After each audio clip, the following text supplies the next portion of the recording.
The engine pulled smoothly into the station, thankful for a rest. It would give him some time to have a think to himself. Before he could, though, a smartly dressed man in a top hat approached him. "Splendid ride, I have to say. Very smooth and pleasant." The engine did not reply. It was almost as he was thinking of something. Thank you, sir." The man observed the engine. He noticed a bit of uncertainty in his face. "Is there something bothering you, if you don't mind me asking?" I'm worried, sir." "Worried? Worried about what?" I'm worried about the future, sir." "Why are you worrying about the future, my dear engine?" "Well, sir, more and more diesels are starting to appear, and I see less steam engines now. I know of a few who have already been withdrawn from service, and I'm scared, sir. I'm scared of what my future is, what the future for my brothers is, and what about the future for steam? That's what I'm scared about. I don't know if I'm going to be withdrawn or if I'll be able to keep going for another while, but that's why I'm scared, sir." The gentleman smiled at the engine. "I understand where you are coming from. It is a terrible shame, the decision British Railways have made. Oh, the shame of it! The shame of it! If only they had me to guide them, I would get them out of this mess. Oh, the decisions they've made. But I can tell you this now. I myself have no intention to abolish steam on my railway." The engine looked at the man. "Your railway?" "Yes, I should have introduced myself. I am Sir Charles Topham Hatt, controller of the North Western Railway on the island of Sodor." "And you are?" Sir John Hawkins, sir. But you can call me Sir John. I much prefer that." "Well, it's a pleasure to meet you, Sir John. I must be going now, but I wish you the very best in the future. And just so you know, you will always be welcome on my railway." Sir Charles smiled at Sir John. Sir John, still feeling uncertain, quietly answered back, "Thank you, sir." Sir Charles walked briskly away. Before Sir John could properly think, the guard's whistle blew and Sir John departed. The North Western Railway. Sounds like a nice place.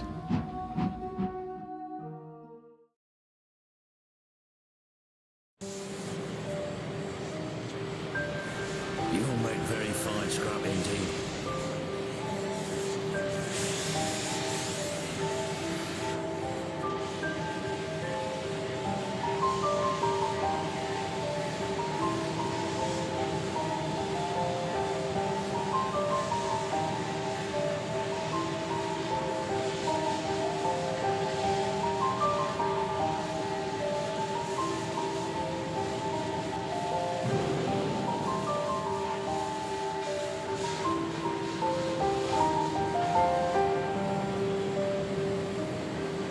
Sir John sat all alone in the siding.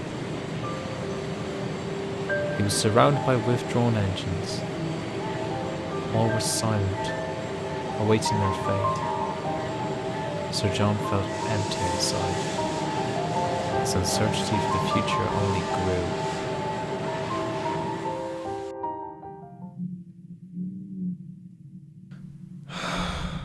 Well, I guess that's it. My time has come. Mine and my brother's times as well. Without warning, a shrill whistle echoed throughout the yard. Sir John looked all around, but he couldn't find an engine.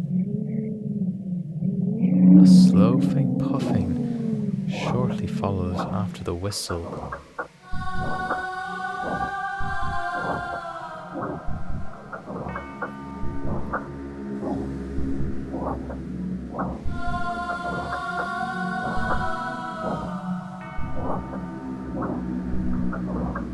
ghostly spectre of an engine stopped in front of Sir John. It had no face, just a smokebox door. Oh, yeah. What? What do you mean? Who are you? Not yet. What do you want? Who are you? Wait. Hold on. You... But before Sir John could finish, the engine let out a shrill whistle and disappeared in a cloud of steam.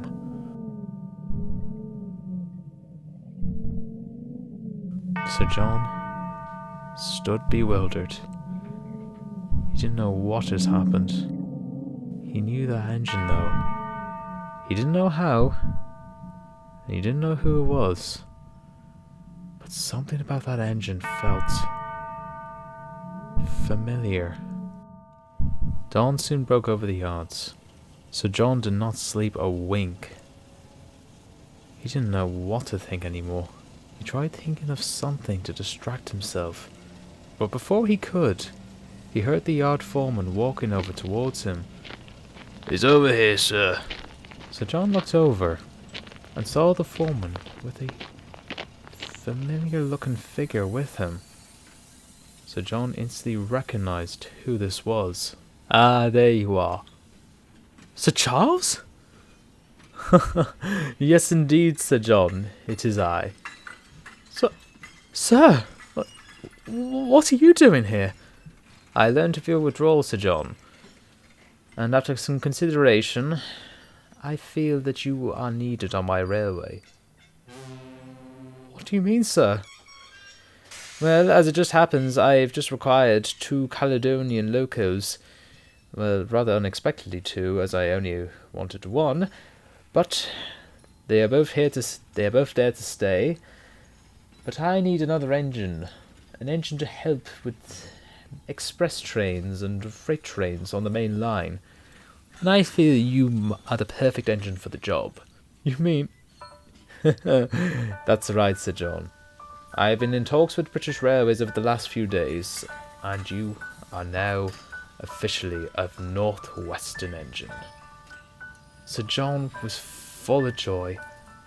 Even though he didn't crack a smile, deep down he was very grateful. Sir Charles knew this. He understood Sir John. He knew that even though he didn't smile, he knew Sir John was very grateful. Sir John was safe. Sir, I can't thank you enough. Say no more, Sir John. You will be transported to Crowman's Gate Works on Sodor.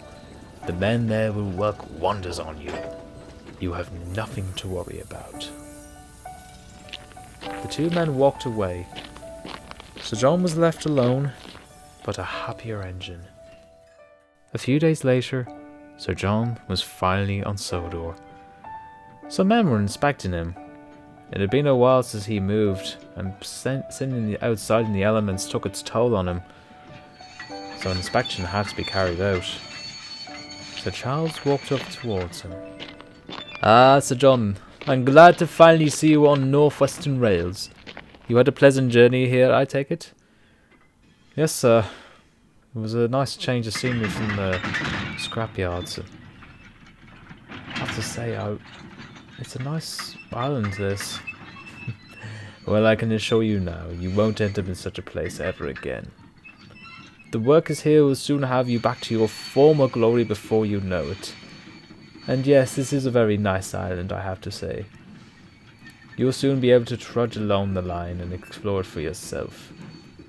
The other engines will be very glad to meet you very soon. I know they will take you under their wing. Sir Charles turned on his heel and walked away. Sir John, however, thought back on his experiences over the last few years. More so, what was the engine that he met? He knew he'd seen or heard of that engine somewhere, but he just couldn't think of it. His thoughts were cut short though, as backing down next to him was a small blue saddle tank engine. The engine was in a dark blue Caledonian livery. It was clear that this engine came all the way from the Highlands of Scotland. The tank engine could sense that he was the centre of attention, and spoke up. "Well, hello there. You must be a newcomer." The engine replied in a thick Glaswegian accent. I am, yeah. It's nice to see some new faces around here. I'm Blue, by the way. Nice to meet you. Blue? I'm Sir John Hawkins, though you can call me Sir John. I prefer that. It's a pleasure to meet you, Sir John. Likewise with yourself. Forgive me for asking, but why are you called Blue? It's a bit of an unusual name.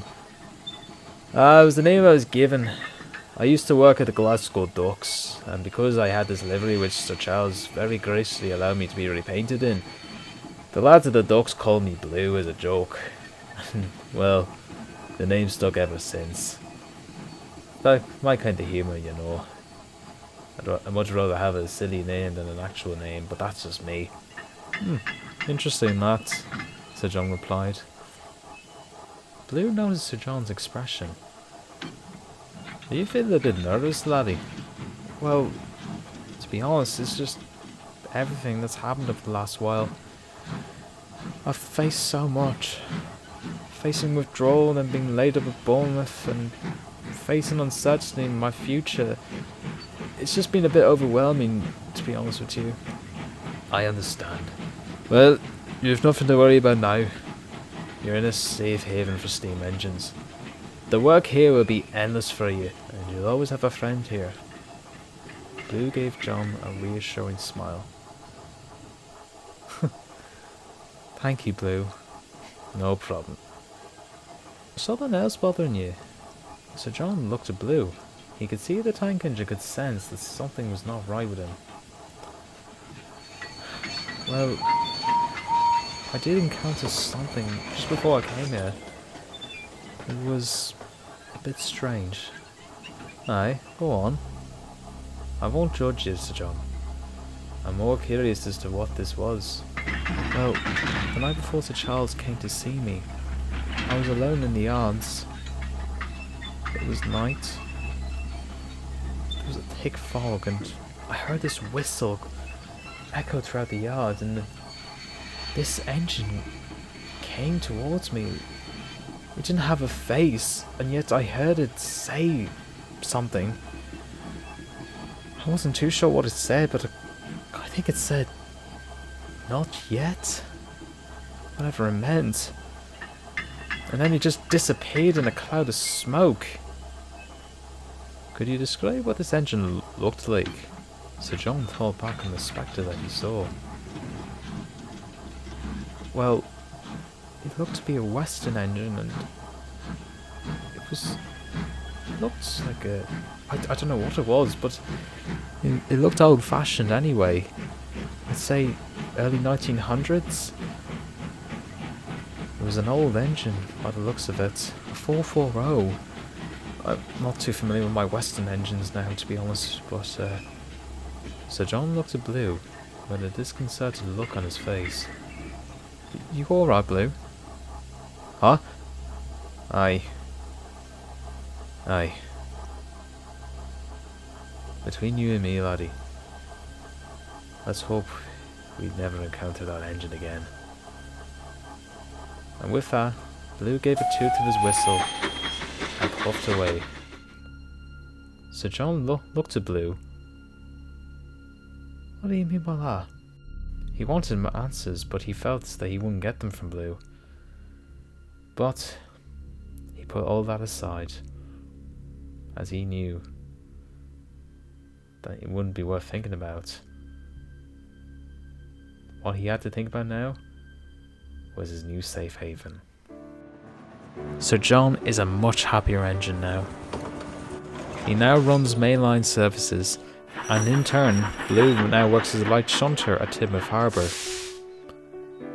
You will often see Sir John thundering down the line, either with an express passenger train or a freight train. But what you'll notice about him is the big smile on his face. He can now smile, not because he's on Sodor, but because he now knows that all that uncertainty that he faced is now gone. The future can be a scary thing for many people, and it was for Sir John. But now, he's in his forever home, with his new close friend, as well as the other engines on Sodor. He smiles because he knows that after everything he had gone through, he can now relax and smile because he is now finally happy and at peace. Although, one thing that is still at the back of his mind though, is what he saw in the yards that night. That engine. He never found out what he saw. And between you and me, I don't think we ever will.